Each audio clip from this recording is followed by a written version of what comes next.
22的制冷剂怎么加氟？把温度呢尽量调低一点，把我们的蓝表发针倒回来啊，然后接到我们的空调上，然后把我们中间的黄管接到氟棍上。拧好以后，我们把这个蓝表打开，红表关上，就等于说红表没用。把这个口稍微松一下，利用氟的压力把管里的空气排一下，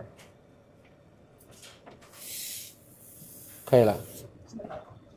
22的制冷剂啊是单一的，口朝上口朝下是一样的。如果缺的多的话，口朝下加得快。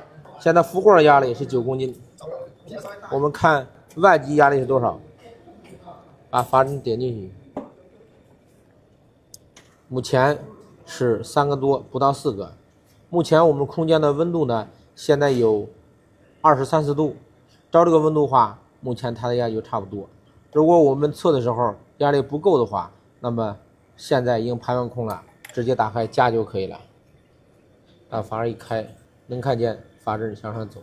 如果夏天最热的时候，那么35度以上到40度的时候，我们22的制冷剂得加到5个。如果40度往上的，可以加到5个半。外头30度的时候，我们加到4个左右就差不多了。